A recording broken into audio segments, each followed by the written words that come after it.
get lost in my mistakes. What looks to me like weakness is a canvas for your strength. And my story isn't over, my story's just begun. And failure won't define me, 'cause that's what my Father does. Failure won't define me, 'cause that's what my Father does. Ooh, lay your burdens down. Ooh, here in the Father's house. Check your shame at the door, 'cause it ain't welcome anymore. Ooh, you're in the Father's house.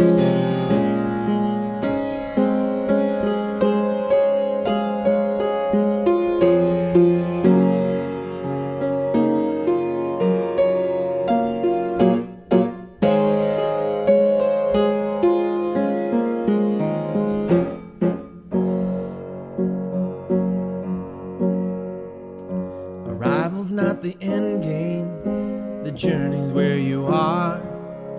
You never wanted perfect, you just wanted my heart. And the story isn't over if the story isn't good. And failure's never final when the Father's in the room. And failure's never final when the Father's in the room. Ooh, lay your burdens down. Ooh, here in the Father's house. Check your shame at the door, 'cause it ain't welcome anymore. Ooh, you're in the Father's house. Yeah, you're in the Father's house.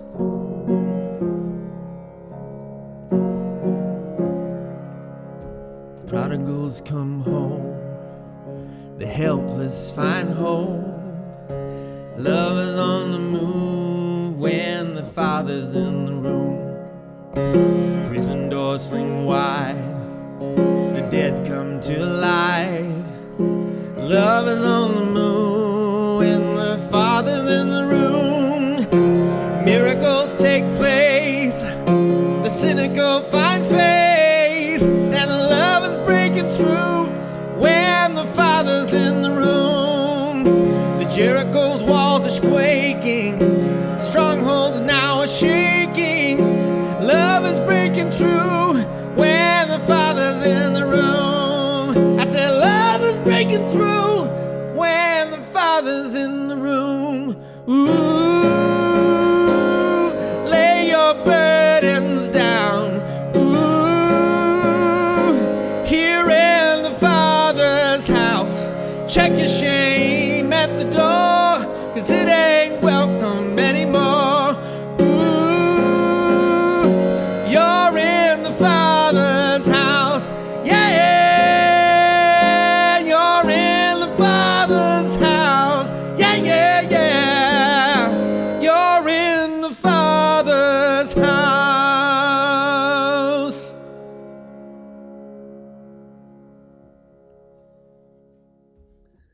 Good morning, everybody. My name is Jason Alexander. I hope you're well. It is almost spring, I think. I can sense it in the air, which is odd because I've only been in Washington now for about a month, and I think in my heart it feels like spring shouldn't arrive for quite a while. I'm used to it making an appearance somewhere around the middle of June.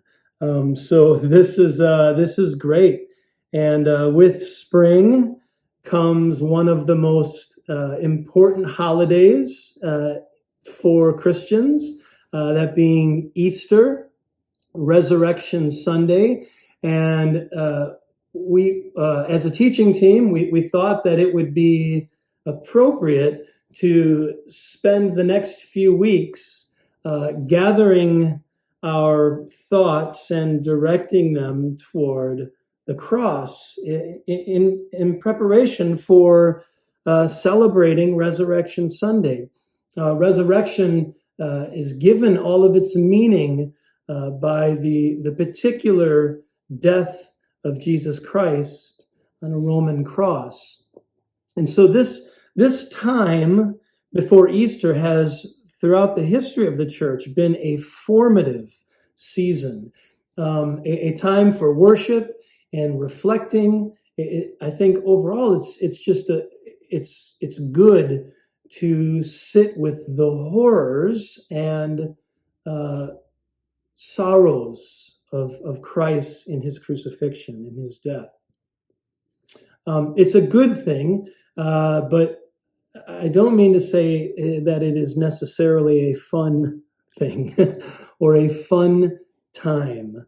But I don't know if you've noticed, if you've been paying attention, and so I can only speak for myself, but life is challenging. It is full of difficulty. And from time to time, it can be very difficult. And the experience of being a human being in God's world is not necessarily easy, though there are some who would try to persuade you that life doesn't have to be difficult. I'm suspicious of that message. But whether personally or as a member of a suffering community, we from time to time experience loss, pain, confusion, all sorts of trauma and suffering. And I feel like as a world right now, the whole world is experiencing hardship for the last year or so. And, it's disorienting, I think. The pandemic has been disorienting for most of us, I think. And if it's not faced, if we kind of turn a blind eye to the reality of suffering and difficulty and hardship, it can deform us rather than transform us or reform us. It is possible that if we don't learn some healthy ways of dealing with pain, that we could arrive at a place of being numb.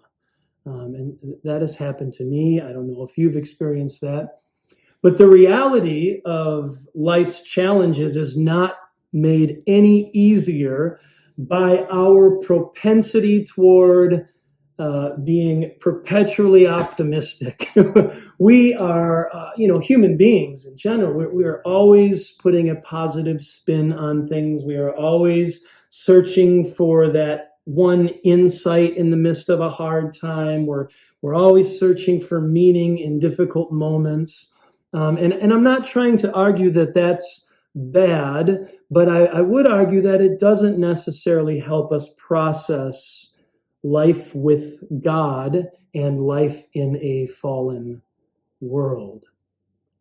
I think I'd say that being naively optimistic or trying to ignore the fact that things are in fact challenging in our world is at best, I think, a catalyst for deep anxiety, because we're always trying to convince ourselves that it's going to get better, things are going to improve, things are going to look better, and sadly, that's not always the case.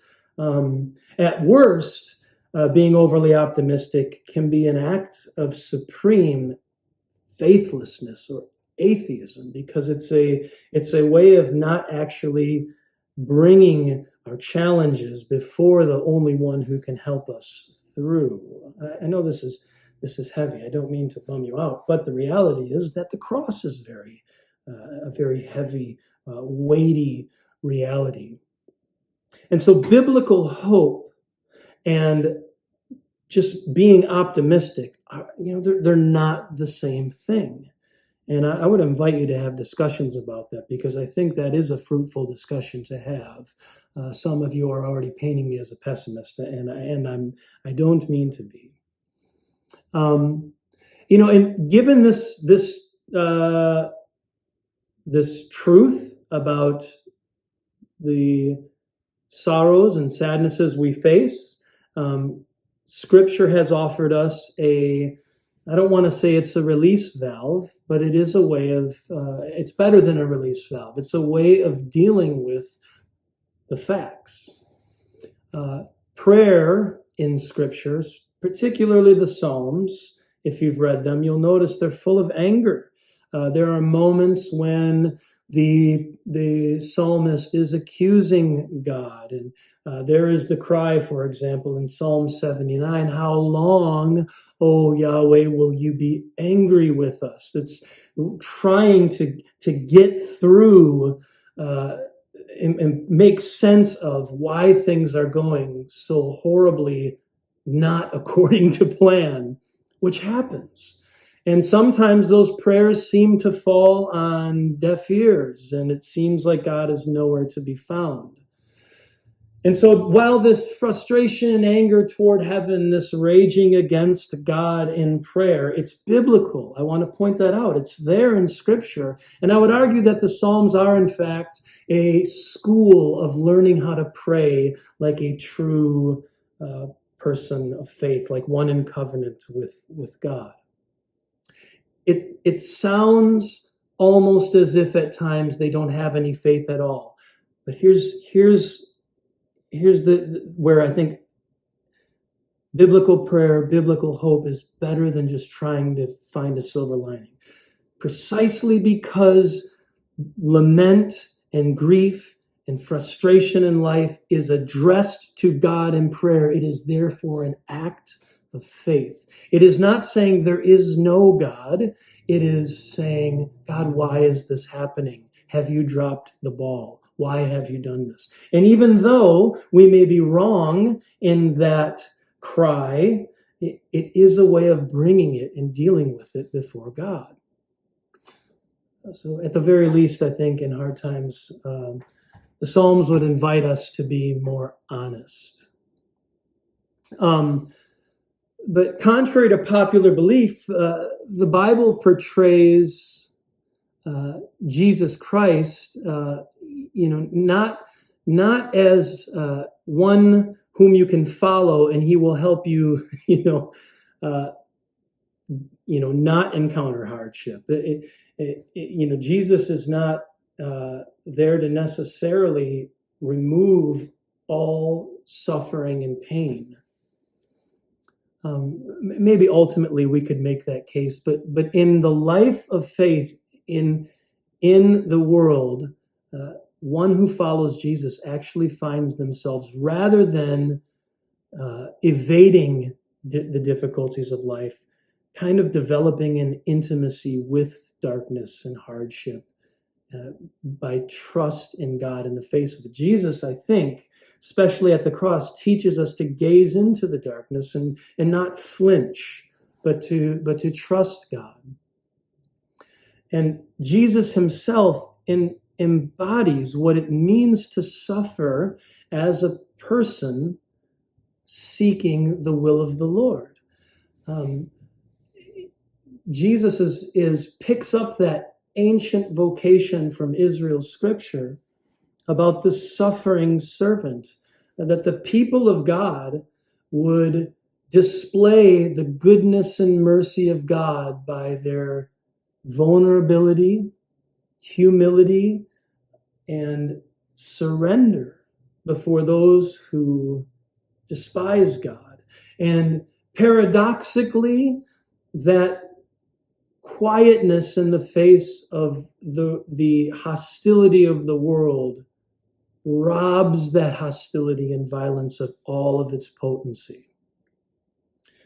Jesus Christ, in his suffering on the cross, calls the evil one's bluff. The cross renders the power of evil impotent. It has no strength, and God does this through his own suffering. The suffering of God overcomes the evil, death, and sin and suffering of the world. This is the way This is the way, not some other way. The kingdom of God doesn't explode upon the landscape with triumph, but with loss. And you should have no reason to believe that that has changed. That is still the way the kingdom of God comes, is through the people of God participating in the sufferings of Christ. For us, the Alexander family, this last chapter of our life before we moved here was a less than an enjoyable time. It was a time of confusion, vocationally. It was relationally, and then COVID hit, and so I feel like I've never had to struggle and fight through tears and frustrations to trust God again, like I have in this last season. And in that, I've seen that God has been helping me to learn to not run away from life's challenges, but with Him to endure and patiently and prayerfully cling to Him. But I share all this as kind of an introduction to the passage I'd like to look at, and hopefully this won't be too long. I don't want to overdo it here, but I want to look at 1 Corinthians chapter 1, verses 18 through 25, and I get the title for this sermon from those verses, which is the message of the cross. God has always opted in Scripture for that from which no life can come as a vehicle for bringing life. Infertility, darkness, death, pain. These things always show up so that the glory of God can be revealed. So it's not a surprise if we'd read the Old Testament and we come to the New Testament and we see Jesus at the cross, with our mouths open in shock and horror. Once we calm down from what we've witnessed in the crucifixion account, I think we find that this falls right in line, that the cross, the place where many lives were extinguished, is the very place from which new life for the world springs forth. The Apostle Paul, in his letter to the Corinthians, uses this reality of the cross. He talks about the message of the cross. He uses the idea or the point of history of a crucified Messiah, which, by the way, is an oxymoron, a contradiction in terms. That the Messiah would be crucified is just nonsense. I mean, that you sound like an idiot to say we put our faith in the crucified Messiah. That those two don't fit together. But this is the message of the cross, the crucified God. But Paul uses the message of the cross to call to mind for the Christians in Corinth, not just something for them to settle down or to find some unity. It is actually to find unity, but to give them lenses, to furnish them with lenses through which to see their lives, God, the world, the church, every situation that they would encounter. Paul wants them to see it through the lens of Jesus's death on the cross. As he says, the cross is, and he uses the word scandal. It's provocative. It's hard to accept. And so to believe in the power of the cross of Christ takes some serious trust and bending of human logic. It seems to make no sense that life would flow from the cross, yet it's at the very center. It's at the very center of the Christian faith. I want to share with you a slide. I often like to share what others have said about ideas relating to Jesus. This is from Kenneth Leach. Yet, in order to speak of the crucified God, we need a theology of abandonment, of dereliction, and of alienation so profound that it can only be expressed in language marked by paradox and by great daring and risk. The crucifixion of the Son of God by one of the most advanced civilizations in the ancient world does not seem to be an acceptable or reasonable method of redeeming the world. Well said. It does not seem to be an acceptable or reasonable way of dealing with the facts of human sin and suffering. Now, as I said, Paul wants to use this scandal of the cross as a way of realigning the church's thinking. And just briefly, we're going to jump into chapter 1 at verse 18, but I just want to sketch out the first 17 verses, just some of the things that he's wrestling with the church there. And it has to do with divisions in the church. And he says, God has called you into fellowship. Unity is a huge deal in Scripture. The unified people of God, which bend toward one another, submit to one another. That is right in line with the kind of suffering and selflessness that characterizes Christ. The body, when it's broken apart, is no longer reflecting the glory of God. And in Corinth, you have a very familiar situation if you've been around churches. It's the cult of personality and disputes about theology kind of issues. So you have the founding pastor, and everyone says, "Well, I love his preaching the best." And I've never had what a great leadership model Paul has for the church. He's got to be the best preacher ever. And I really resonate with what he says. And we need more of Paul in the church here. And others say, well, I disagree. I think we need more Peter.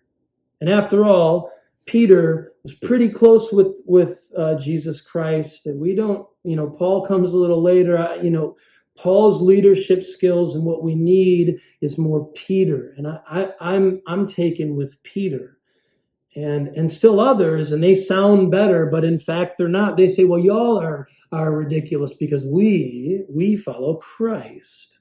And so there's a sort of elitism and arrogance even there. But it's this division based on being smitten by personalities and charisma, as if what it meant to follow Jesus was to be impressed by power and eloquence and rhetoric and leadership, management skills, that if you have those things, then that's where the Holy Spirit is.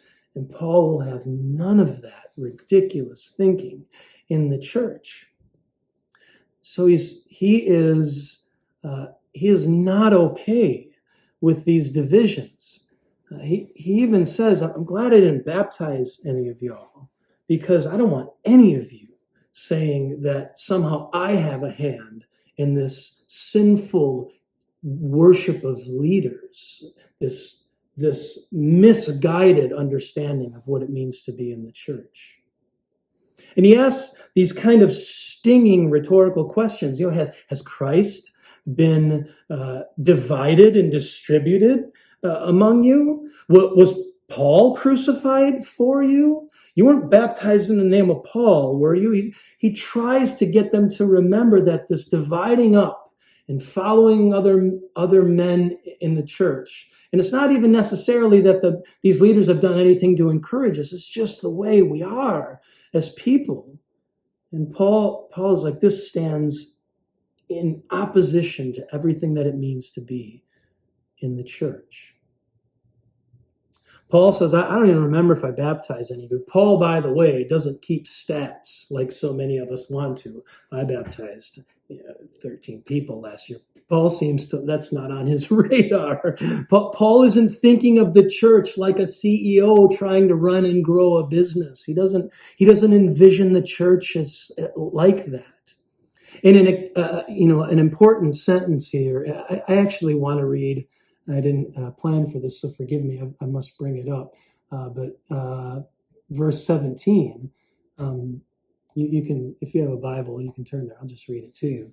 For Christ did not send me to baptize, but to preach the gospel, and not with eloquent wisdom, lest the cross of Christ be emptied of its power. In a society where people are looking for slick rhetoric, in the Corinthian mind, by Paul not trying to impress them, he was slapping their whole value system in the face. Paul's a smart and well-educated individual, and yet he doesn't make use of any of that because he doesn't want to play that ridiculous game. And so he gets right in their face and says, I'm not going to try to impress you, because if I did that, you'd have more attention on me than on the cross of Christ. And we can't have that.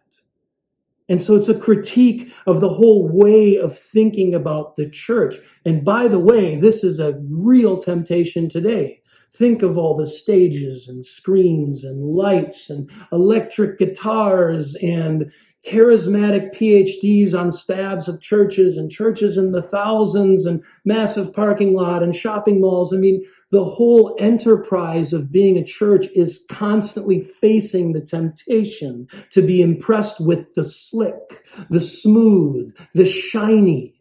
And all of that, I think Paul is saying, empties the cross of Christ of its power, because it rests on a human kind of wisdom. Christians are quick to show how cool we are. We want to come alongside the world and say, look, we're cool too, aren't we? We have some slick programs. We're a nice alternative to whatever other way of life is available, yoga or Whole Foods or the YMCA or whatever other lifestyle people choose. We want to slide the church in there as an option.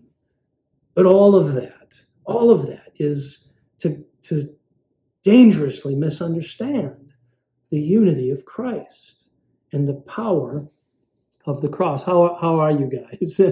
Laying it on thick. I know you're not here with me while I record, but I just want to make sure I haven't alienated any of y'all yet. At least let me be here a year before I totally offend someone.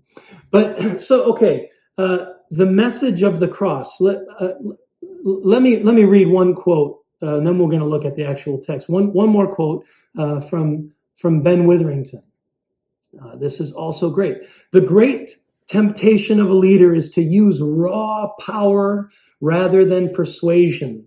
The great danger of the gifted converts is to use one's gift as a tool for self-aggrandizement and public display. This was an especially great danger in Roman Corinth, where public display, boasting, and the like were considered necessary and indeed a good part of normal life, especially if one wanted to succeed in life.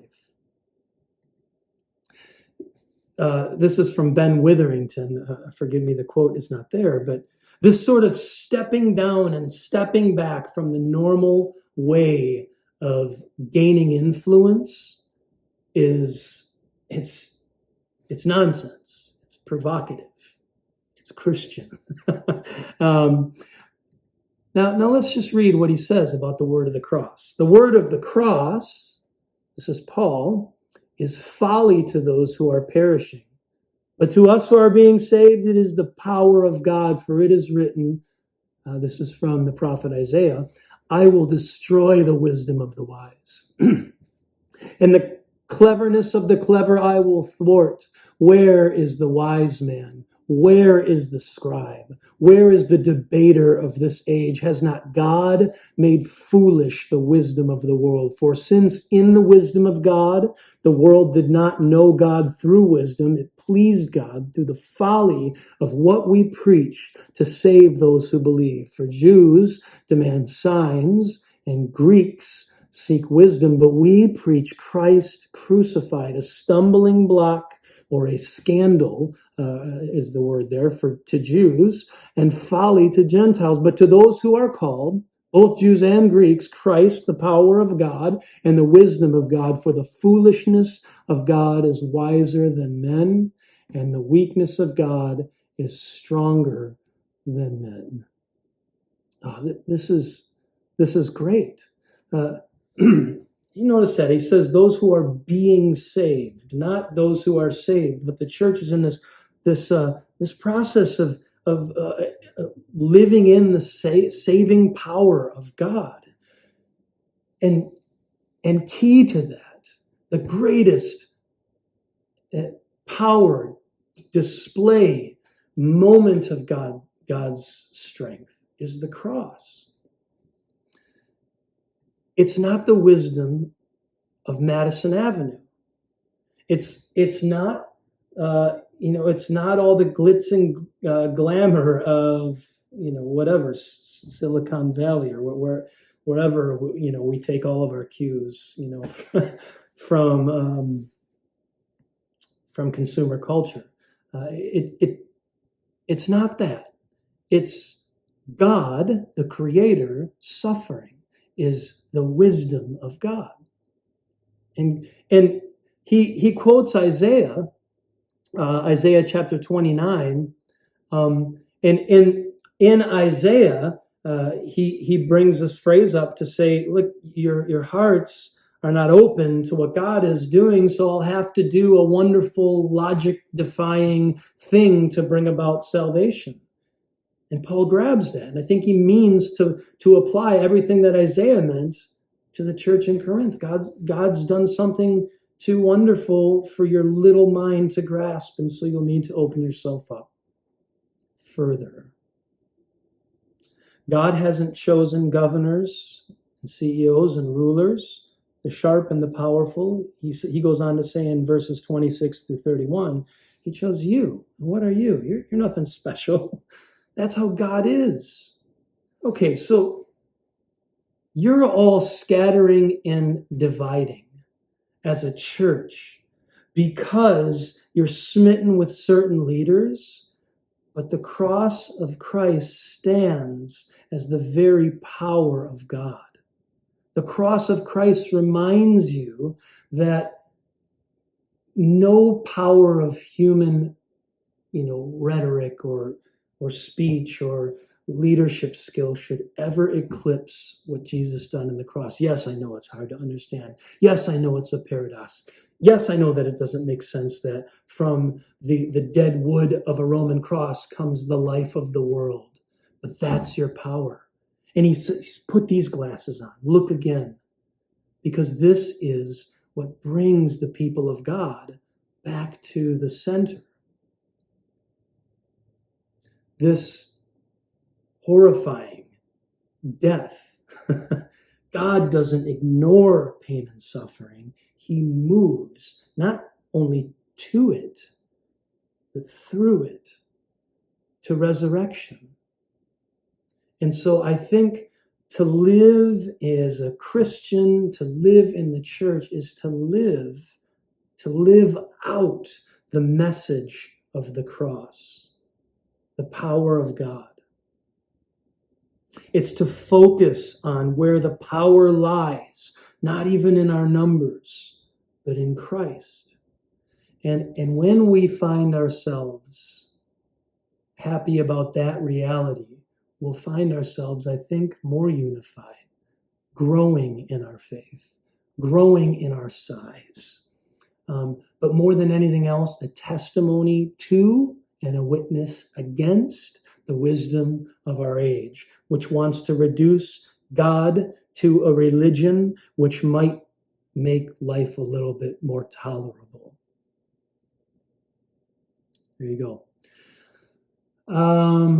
I think it's appropriate that we have communion after these thoughts. So as you take the bread and the cup,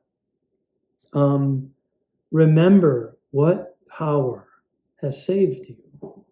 What power allows you to continue to be saved and experience that deliverance.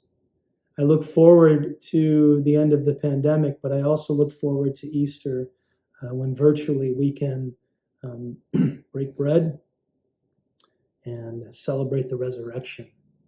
Love you guys. Have a great Sunday.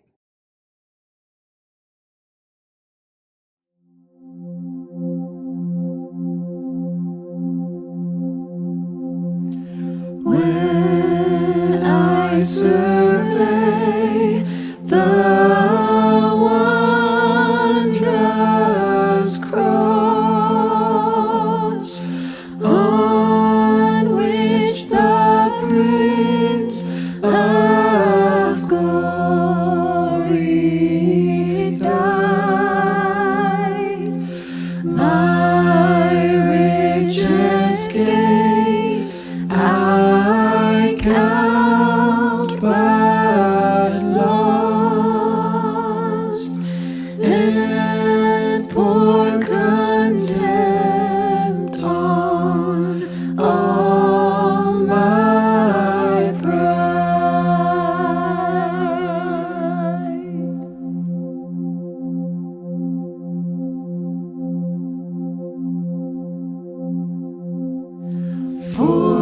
Forbid it, Lord, that I should boast,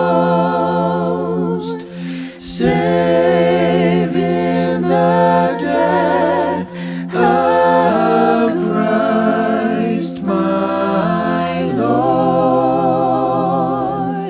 All the vain things that charm me most, I sacrifice them to His blood.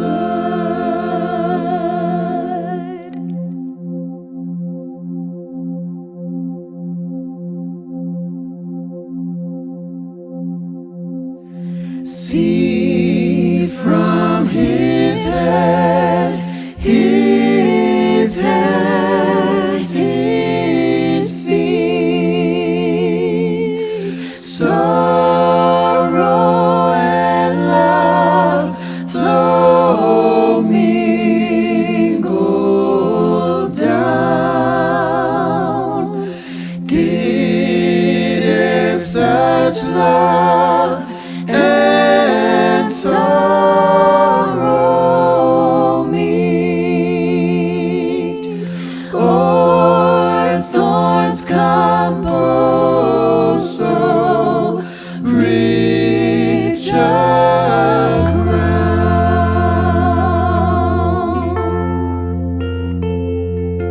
Were the whole realm of nature mine, that were a present far too small. Love so amazing, so divine, demands my soul, my life, my all.